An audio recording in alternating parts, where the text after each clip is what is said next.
Hi, my name is Warrel Dane, and welcome to the interview for MetalSide. How did you enjoy yesterday's concert in Warsaw? It was okay. It was okay, yeah? Maybe tonight will be better. We've heard that not many people came, about 100, right? Maybe. Maybe. So we hope that today will be better. I think there was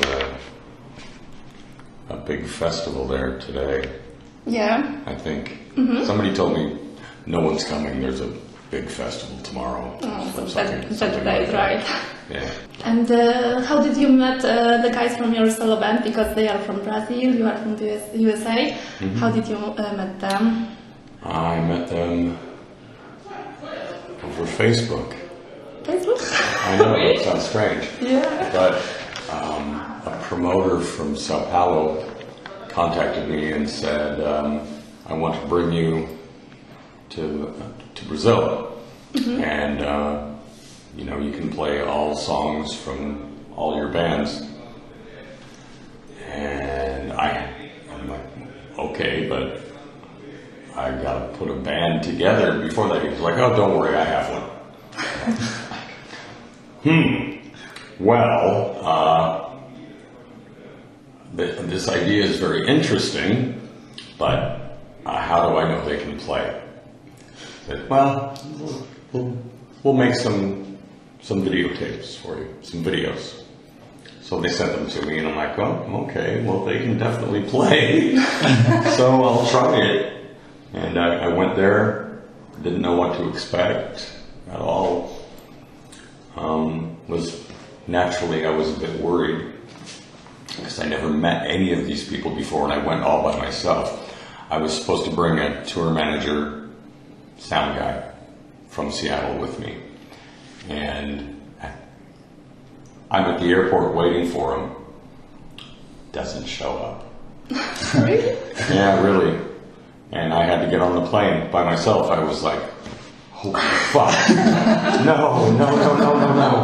Really? I'm thinking I can't cancel this. I have to go by myself. Holy shit. And now I'm not scared to travel to strange countries now by myself. But granted that this guy had a problem. His mother had gone into the hospital that day. So he should have told you. He should have called me, yeah. Crazy story. Yeah. And your song Brother from solo album is very personal, and I've heard that creating the video was very hard for you. And what was it like to play it on stage for the first time when you played, or at the beginning? Was it hard for you to play it on stage for the audience? Yeah, it was. The first time ever that I played that song live was somewhere in Brazil. Yeah, because that song is very, very personal. And I was in the middle of the song, and I turned around and I looked at Marcus, the drummer, and I was just crying like crazy. I couldn't believe it. And I didn't want anybody in the audience to see it, so I'm turning around like, oh! And he started to cry a little bit too. And I don't know. Yeah, it was rough. And it's funny, my brother passed away, 2 years ago now? Something like that. Yeah, I lose track, but just a few days ago, I was talking with his widow, and she told me that he had never heard the song.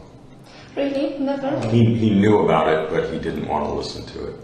Oh. Because he was afraid that I was saying something mean about him. Because we didn't have a great relationship. Yeah. At the end, it wasn't really mean. No. The song is a love letter to my brother, the brother that I never really had.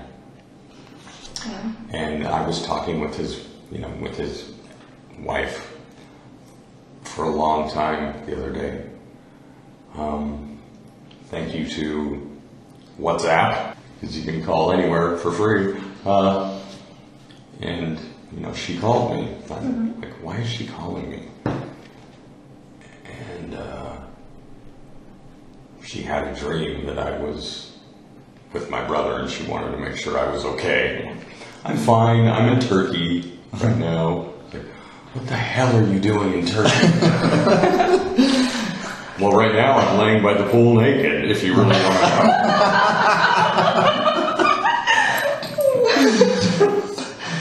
Crazy. Yeah, and we talked about the song a lot. And she said that when she heard it, she knew it was written out of a perspective of love. Yeah. His daughter said the same thing. I agree that there is any mean phrases now. And yeah, his wife told me that the line when I sing it, if I could play God, I'd swim through your blood and kill the cancer in you. She said she completely broke down because he died from blood cancer, from leukemia. And that's why that line is in the song. But you didn't know that he has cancer when you recorded it? You didn't know? Yes, I did. I knew he had it for some years. Very sad. And finally, it took him very quickly. We didn't know it was going to happen. I got a call from my sister, and she said, "Oh, Dennis is in the hospital. He's not going to make it." I'm like, what? Really? She's like, "I don't think he's going to make it." I'm like, okay, I'll be right there. I'm coming right now. I have to say, if you really think that, I have to say goodbye. I didn't make it in time to say goodbye. He passed. And when did you see him before his death? A few months before. Yeah. Just for having coffee with my sisters, all of us together. And it was awkward. It was a little bit awkward, but still okay.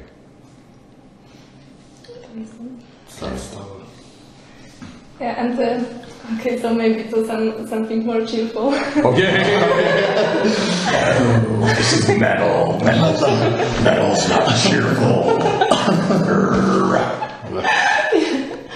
So what about your second solo album? Because I've heard that you are working about it. Yeah, it's coming. What about the title? Because I heard that Shadow Work is the title. Have you changed your mind, or No, will this, it stay? This is the title. Stay, right? And how is going creating the It's material? going great. Yeah. Are you going to play something from this today? Yes. Okay. So when can we expect? When can we expect? I think right around early next year. Early next year. Probably, right before festival season starts. Yeah. That's usually when the record labels want to put out records. Yeah. So we'll see what Central Media says about it. I don't know. What kind of songs will you record? Well, it's going to be much different than my first one. It'll be much different than Praises to the War Machine. That record, I really wanted to explore a little bit more of a rock and roll side to heavy metal. This one is fucking metal. I mean, it's some of it's almost brutal, almost black metal sounding. Oh, black metal. A little bit. One of my friends listened to one of the songs and he said, "What the fuck? It's you? This kind of sounds like Dimmu Borgir and Queen." Wow. I'm like, Okay. that's the strangest thing I ever thought of. But then I'm like, wow, it kind of does just a little bit. You'll know when you hear it. Yeah, and who are you going to play on this album? Because These guys. These guys from Brazil, right? Yeah. So no more American band, yeah? No. No. Okay, so we can skip to Nevermore for a little bit. Yeah. And what is your favorite album of Nevermore? Dreaming the Black. Yeah, give me five. And I have- why? I know it. Why Dreaming? Because that one was very personal. That's Yeah. Concept record. album, yeah. About my girlfriend that was taken way too soon. Joined a cult. Was murdered, and she was drowned. They found her body at the bottom of the lake. For years, we didn't know what happened to her, and I kept having these dreams that she was in the water somewhere. And I guess, finally they found her, and she was in the water. Very sad. This interview is very sad, yeah. It's gonna be the Lord. Okay, so maybe are you planning to record another concept album about some different stories in the future? Or no? Maybe. This is the only one? I don't know. We'll see. We'll see. Perhaps. I guess. If it happens, it'll happen. I don't know. I don't want to plan something like that. I just It's want hard to plan right now. Yeah. And for something that, for a concept record, the inspiration has to be spontaneous. You can't go in and say, okay, I'm going to write a record about this. It's just got to come out. Because really, Dreaming on Black, when we started writing that record together, I didn't realize it was going to be a concept record. I just started writing these songs, and they all had this common thread about, her name was Candace. Patricia Candace Walsh was her name, but all her friends called her Candy. Oh, let's see. And I realized that a lot of these songs reminded me of her. I'm like, okay, something's going on here. Maybe she's sending me messages. Because I had this dream one night during the songwriting. And I was meeting her in the dream, talking with her, just like we're sitting right here. And she said to me, "Meet me in the dreamtime water and drown with me." And when I woke up, I was like, what the fuck does that mean? And that's when it hit me. Okay, this is going to be a concept record. I don't know what I believe happens on the other side, but I truly think she was trying to contact me. And she told me, yeah. Basically, she was trying to tell me I drowned.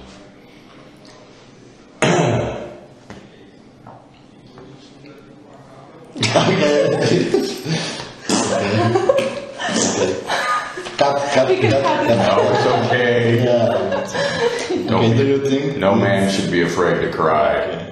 Yeah. It turns chicks on. It's human. Well, yeah. And do you think that Nevermore's reunion is possible? No, No? unfortunately. Really not? Never say never. But he said... Well, it almost happened. I can't tell you why it didn't happen. But I spoke with Jeff, I spoke with Van, and the three of us at least agreed that we would do it just for one show. Didn't happen. Due to reasons that I should not and will not tell you about. Okay. But it wasn't because of us three, it was other things. Where did you want to play this concert? I shouldn't say. Really? Okay. Okay, so never mind. Festival, probably. Hmm? A festival. Yeah, it was going to be a festival. Okay, so we can skip to Sanctuary. Yeah, okay. Nevermore is that topic. So, You know what?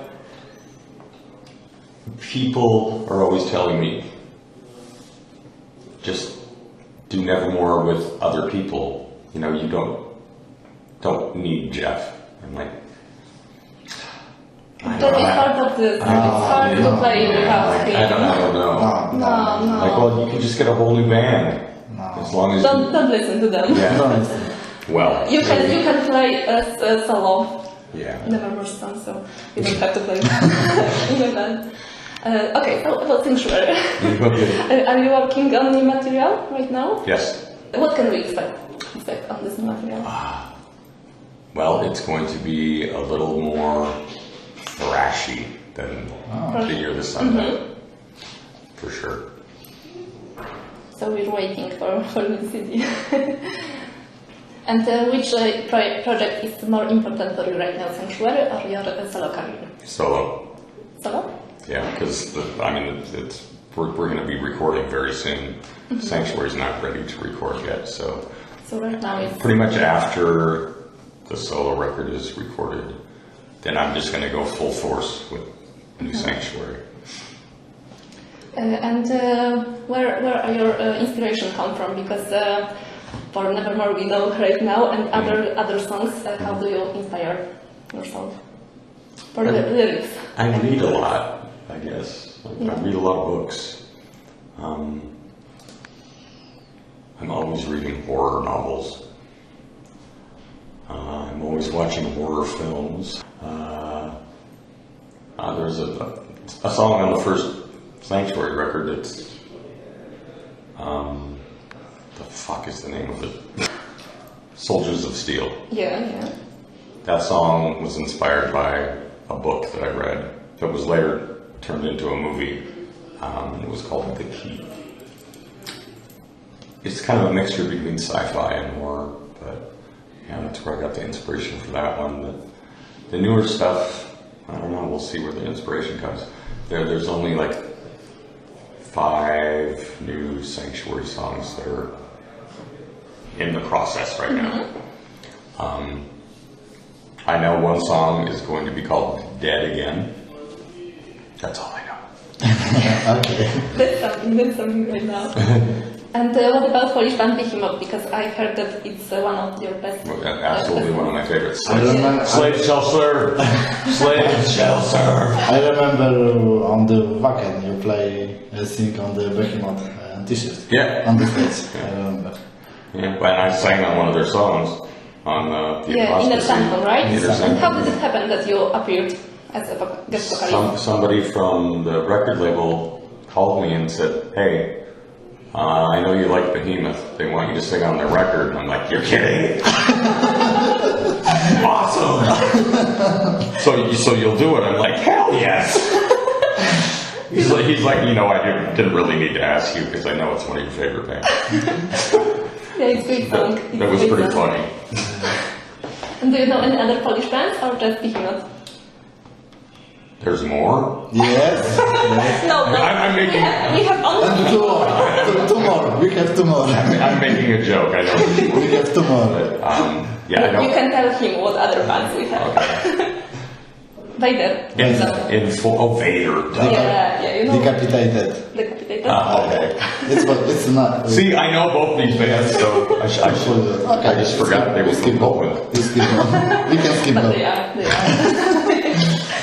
And you don't often in general appear as a guest vocalist, but you had a collaboration with Moran Magal. And you sang Solitude with her on the Sabbath. And how did she convince you to do it?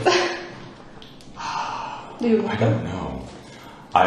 It's such a beautiful song. I know, it's a nice interpretation, I think. And that was all her idea. But why did you agree? Well, because I was performing in Israel, and my friend, who was the concert promoter, said, "Hey, I want you to meet this woman, Moran, and listen to her music and maybe sing with her." I'm like, "Okay, I'll meet her, but I won't sing on it unless I like it." And he's like, "I think you'll like it." So yeah, when I heard it, I didn't expect it at all. It was just a completely different interpretation of the song, with piano. Yeah. And then I got to do something for this song that I don't normally do. I used the lowest voice I have. As low as you can go. She has good yeah. So, I love deep mental. no, really? Yeah. like everywhere, man. So I was channeling Peter Steele. Oh, Peter Steele is one of my favorites. When we recorded this, I kept thinking of Peter Steele. I don't know why. Great inspiration. And yeah, I don't normally get to sing that low. And since I'm naturally a baritone, though some of the low notes in this song were very difficult. But yeah, I thought it turned out so good. Yeah, the results are great, in my opinion. I love this song, really. Some of my friends, when after I played this song for them, they're like, "That's not you." Yeah, it's different than the This is me. There is a proof. Yeah. Okay, and what about your career with the church choir? Because I've heard that you were a member of church choir. Is it true? Yeah. With black people, I've heard. Yeah. Okay. Well, my father, he was also a singer, and he would sing in the church.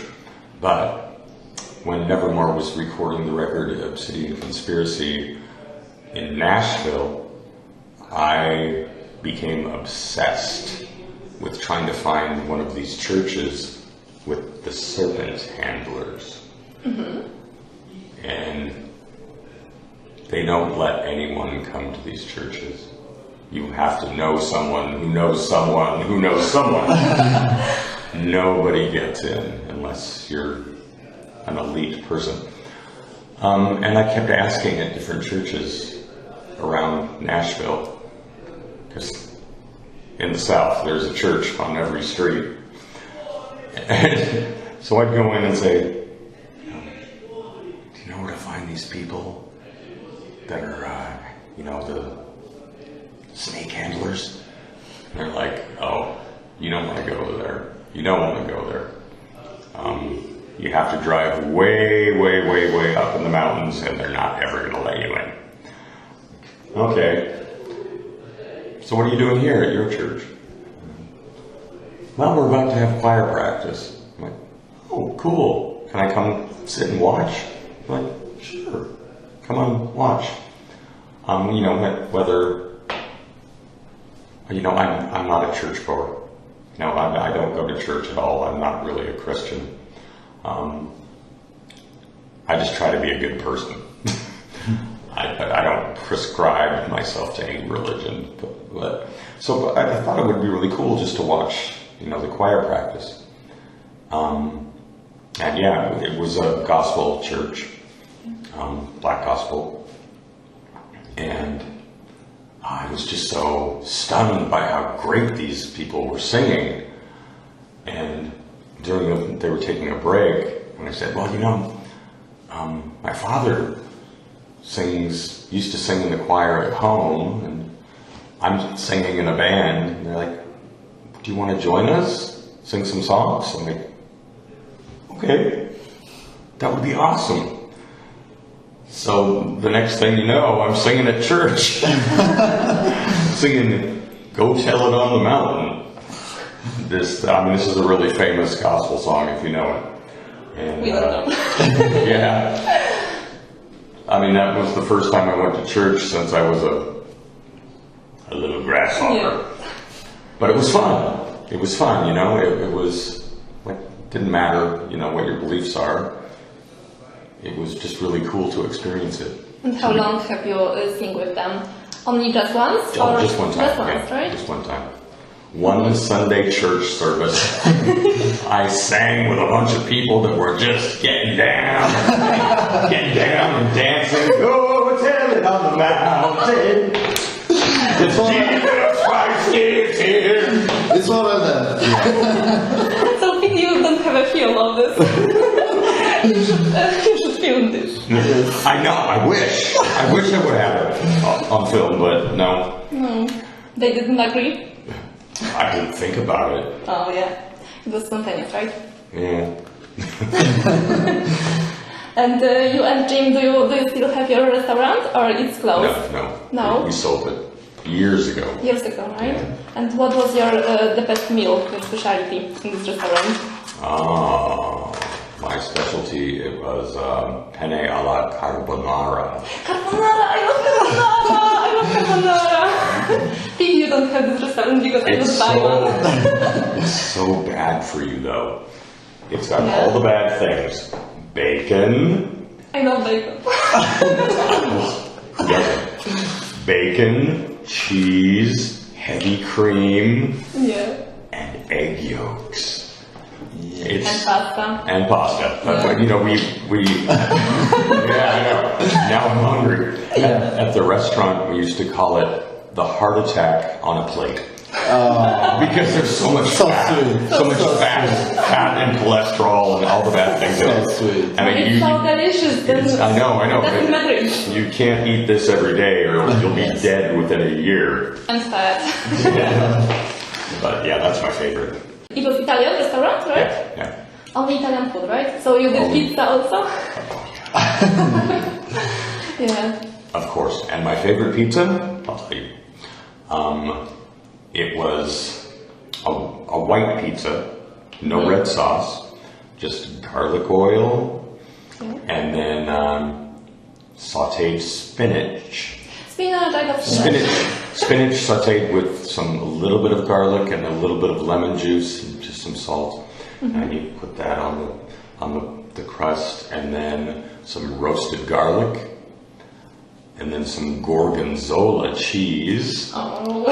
And then topped with a little bit of Parmesan cheese and some fresh chopped basil. Heavy breathing. And once we started to serve this pizza at the restaurant, it became the #1 pizza. Very, very quickly, it became the #1 pizza. And was cooking your natural talent, or did you learn somewhere? Cooking, about cooking. Did you learn somewhere?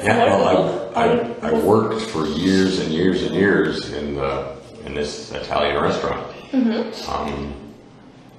Because, you know, touring back then, you know, was not paying the bills, so I had to have the second job. But when was it? Which year? Oh God, this was... More or less. I think I started somewhere around 1992. I was pretty young, and I got a job at this Italian restaurant that was close to where I was living. Jim Shepard from Nevermore got a job there. Yeah. Jeff Loomis got a job there. Jeff Loomis also, I didn't know. We were all together. So one got hired, and then the second got hired, and then the third got hired. Because, you know, we were like, hey, I know a guy that'll come work. Okay. So we got everybody, you know, most of the band there. And, and this guy that brought his family from Naples, Italy, in somewhere in the early 1950s. And he started a chain of restaurants, Italian restaurants. So the first one was on Queen Anne Hill in Seattle, and that's where I started. And eventually, Jim Shepard and myself took over the restaurant after he decided, you know, he wanted to get rid of it. And well, actually, he died not too long after that. But we had a hard time with it because we ultimately had to make the decision: either music or the restaurant. Because working or running a restaurant is a 24-hour-a-day, 7 days a week job. I mean, the first real tour that we did after we were, running the place was fucked up. We came home after the tour and we're like, what the fuck is going on here? So many things were missing, gone, The food cost went through the roof. I'm like, okay, well great, the employees are stealing. And the liquor cost, you don't even want to know how high it went after that tour. And I'm doing inventory when I got back. 7 kegs of beer had just gone missing. Oh. Well, I found out where they went. Probably someone had a party, right? And this is what I did. When this guy came into work, I put on Pantera, the song Walk. And I just waited, and he's in the kitchen with me, and we're like headbanging. And then when the part where Phil Anselmo says, "Walk on home, boy," I mouthed it to him and said, "You're fucking fired. Get the fuck out of my kitchen." And you know why. Walk on home. Okay, so now you can say some words to MetalSide readers. What should I say? I don't know. You don't know. Hi, I'm Warrel Dane. I'm Warrel, tell you what. Tiago, tell him something, because he doesn't know what to say to MetalSide readers. Hey, hello everyone, come to the show and die. Yeah. Hello, readers of MetalSide. My name is Warrel Dane. And I've got a creepy voice. I've got a very creepy low voice. You wouldn't know that though, because I sing so high sometimes. But kiss me. We've got a kiss me story. No, that's only for us. Okay, You know, when we're alone. I'll tell you later. I don't want to know. I don't Yes, want to know. well, But yeah, I'm glad to say hello to the readers and viewers and listeners of MetalSide. Stay heavy, motherfuckers. Thank you. Okay, thank you.